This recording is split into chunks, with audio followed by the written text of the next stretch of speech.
Fresh off the heels of the Iran war and the intervention in Venezuela, Cuba increasingly appears to be next. Earlier this month, Donald Trump hinted as much, saying, "We may stop by Cuba after we're finished with this." That wasn't an isolated comment. In recent weeks, Trump has repeatedly suggested that Cuba will be next on the agenda, but it's not clear what the plan is. In fact, Trump's approach thus far has been unpredictable, and that may be part of a strategy to keep the Cubans guessing. What is clear, however, is that Trump needs a political win. Much of his support base has grown uneasy over the Iran conflict, and some within the executive office see Cuba as a relatively easy victory that could help rally the president's support base.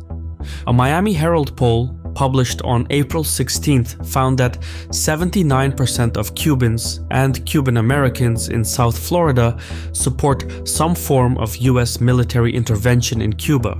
But unlike the operation against Maduro, where the US Navy spent months building up forces around Venezuela, any action against Cuba could be launched directly from bases inside the United States. That means military intervention in Cuba could come about much more suddenly, with little warning. Suppose that happens, the operation could take different forms. It could be a quick raid to capture senior leaders such as Diaz-Canel, or a larger air campaign targeting key military and government sites. In the most extreme scenario, the US could launch a full invasion to remove the Cuban government and replace it with one more subservient to Washington, though that remains unlikely. Either way, regime change in Cuba appears to be in the works. Trump sees Cuba as an opportunity to regain political momentum at home, while Rubio could use the issue to position himself for higher office. That's how these things go. Some conflicts begin at the border, others begin at the polling numbers.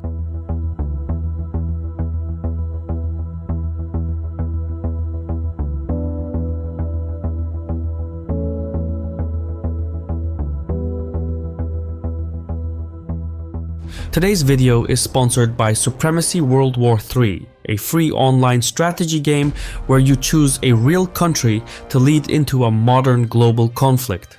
Up to 99 other players are moving their units across the map in real time, so to win, you need to form alliances and construct all types of units, including tanks, jets, and submarines. Supremacy World War III is a huge game. The key to victory is to think ahead and build alliances. What I like most about the game is that you can play with the same account on both PC and mobile. That convenience sets it apart from other games. Also, they've just started Season 20, Underworld Protocol, which introduces new mercenaries and shadowy deals that could turn the tide of war, which are done quietly and discreetly on the black market.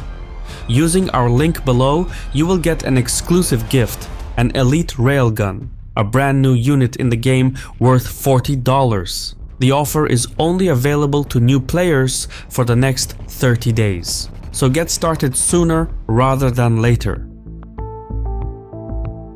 Ever since Fidel Castro took power in Havana in 1959, every American president has struggled with the question of what to do about Cuba. In the decades following the communist takeover, the country has had just two other leaders, Fidel's brother Raúl, who stepped down in 2018, and his successor, Diaz-Canel, who now serves as the first secretary of the Communist Party. After the collapse of the Soviet Union, US policy toward Cuba flip-flopped between escalation and engagement. President Clinton signed the Cuban Liberty and Democratic Solidarity Act, which strengthened the US embargo and set stringent conditions for the removal of sanctions. President Obama, by contrast, believed that the policy of isolating Cuba had failed. He kept the trade embargo intact, but restored diplomatic relations with Havana, relaxed economic sanctions, and removed Cuba's designation as a state sponsor of terrorism. Immediately thereafter, the Cubans launched moderate economic reforms. They permitted more small private businesses, loosened rules on foreign investment, and downsized the state's payroll. Yet, despite the optimism, it quickly became clear that Havana was not prepared for genuine economic change. Hardliners in the Cuban government belittled Obama's policy as a Trojan horse that would bring unwelcome political change and unleash economic forces that Havana could not control. Ultimately, the reforms simply fell short of expectations. So, by the time Trump entered the White House in 2017, there was little to stop him from rolling back Obama's normalization efforts. Sure enough, a few months into his first term, Trump enacted hundreds of measures tightening sanctions against Cuba, including restrictions on flights, remittances, and travel to the country. Cuba's economy has remained in decline ever since. During his second term, in January 2026 to be precise, Trump amped up his maximum pressure campaign against Cuba. It was part of a broader strategy to assert American primacy in the Western Hemisphere and limit the influence of China and Russia. The move came just after the capture of Venezuelan President Maduro, who happened to be a key ally of Cuba. Later that month, Trump signed an executive order that deemed Cuba an extraordinary threat to US national security. That same document provides a legal framework for slapping 30% tariffs on any country that supplies oil to Cuba. Shortly afterward, fuel tankers turned around and suppliers stopped delivering to the island. Havana is now closer to an outright blockade than at any point since the 1962 missile crisis, and the fuel shortage is undermining the state's ability to provide basic services. For reference, Cuba needs about 100,000 barrels of oil per day to sustain its civil service, but it produces only 40,000. The rest comes from abroad. This year, Cuba has so far received an 85,000 barrel shipment from Mexico on January 9th, followed by another 100,000 barrel delivery from Russia on March 30th. But beyond that, there has been little additional supply in 2026. Almost no oil is reaching Cuba anymore, not from Venezuela, Mexico, Algeria, Angola, Brazil, Russia, or virtually anywhere else. As a result, basic services are now collapsing in real time, and the country is going through its worst economic crisis since the 1990s. Gasoline and medicine are in short supply, power outages have become routine, food prices have jumped, and mosquito-transmitted disease outbreaks have overwhelmed the public health system. Many of these complications had been building for years, but Trump's maximum pressure campaign has exacerbated the crisis. There are now lines at gas stations that stretch for hours, schools are suspending classes, hospitals are canceling surgeries, and waste is piling up on the streets since most garbage trucks are out of service. With pressure mounting on multiple fronts, Havana has little room left to maneuver. Trump is likely sensing as much. In Washington, there is a growing belief that the Cuban state is at its most vulnerable point in decades, and the White House appears determined to exploit that opening and coerce Havana toward political change. Against that backdrop, the Pentagon is now drawing up a range of military options for possible action against Cuba. Quietly but steadily, the situation is beginning to drift toward something far more dangerous. In spite of Trump's belligerent rhetoric, diplomatic channels remain open. In April, a US State Department delegation visited Havana, making it the first time a US government aircraft had landed in Cuba since the short-lived re-engagement under the Obama administration.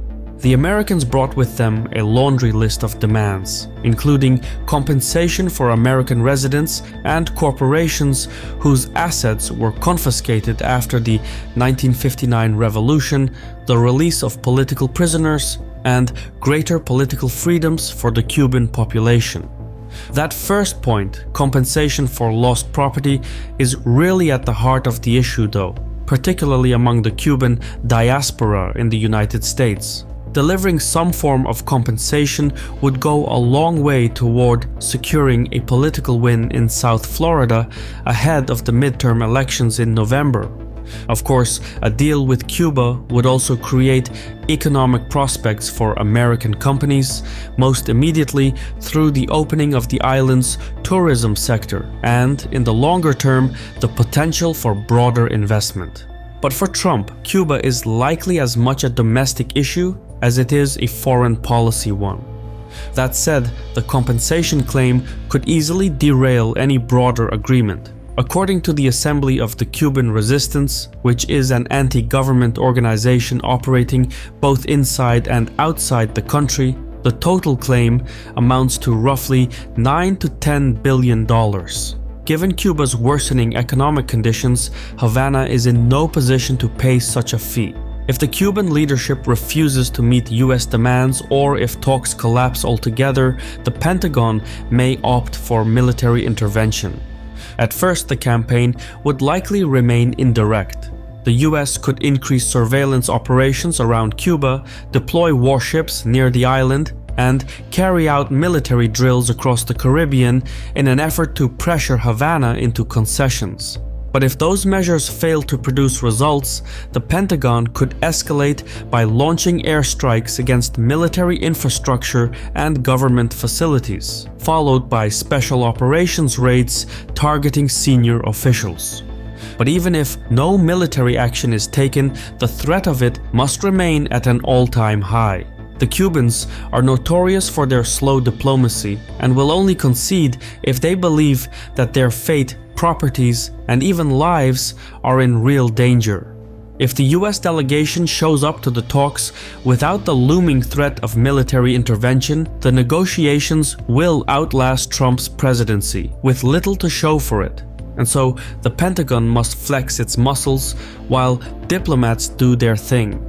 In Washington, policymakers may be hoping for a repeat of the Maduro operation, but that may not be an option in this case. After nearly 7 decades of communist rule, there is no person within the Cuban system capable of delivering meaningful change to the country. No one with a consistent track record of standing for economic liberalization, not even in a modest way. So even if Diaz-Canel were forced into exile, it remains unclear whether a more cooperative alternative is waiting to take his place. On the other hand, Cuba has few alternatives left. Without oil, conditions will continue to deteriorate until they become unbearable, potentially triggering another wave of anti-government protests. Recognizing the risk, Cuba has begun to acquiesce to some of the US demands. In March, it introduced new regulations allowing expatriates to own businesses in the country, and in April, it released 2,000 political prisoners. But so far, those concessions have done little to appease the White House. Part of the reason is that the pressure campaign against Cuba may no longer be driven solely by strategic calculations. After all, Cuba is hardly the sort of threat that normally warrants this kind of response. You see, unlike Venezuela, it doesn't possess vast oil reserves, and unlike Iran, it has no nuclear weapons program. And while Trump may be drawn to the idea of resolving a problem that has frustrated 12 presidents before him, the driving force behind the US policy may in fact be Secretary of State Marco Rubio. As the son of Cuban immigrants, Rubio has long viewed Cuba not just as a geopolitical issue, but as a deeply personal one. For years, he argued for stronger US efforts to topple the Cuban government. He was also one of the strongest critics of Obama's normalization attempt and has since become the face of this administration's posture toward Latin America. Rubio is one of the few people in Washington who still sees Cuba as a priority for the United States. More importantly, he has the political credibility to sell a deal not only on Capitol Hill and in Miami, but potentially even in Havana. That makes him both a threat and an opportunity to the Cuban government. He's an opportunity because he has hinted at a more gradual approach, saying that change in Cuba doesn't have to happen all at once, because everyone is mature and realistic. In practice, that could mean introducing reforms slowly while keeping much of the existing system intact. But such an arrangement would be deeply controversial. Many Cuban exiles, anti-government groups, and members of Congress would see it as legitimizing the communist government in Havana, especially since the Helms-Burton Act ties the removal of the embargo to conditions such as free elections and the dismantling of Cuba's state security apparatus. Rubio, however, may be the only person in America with even a remote chance of navigating that massive political maze. At times, a breakthrough abroad depends on whether the politics at home allow it. Remember to play Supremacy World War III for free on PC or mobile. Use the link in the description to claim the Elite Railgun bonus, available for the next 30 days. I've been your host Shervan from Caspian Report. If you enjoy these videos, consider supporting the channel on Patreon and click the bell icon so the next one doesn't slip past you. Thank you for your time and Saul.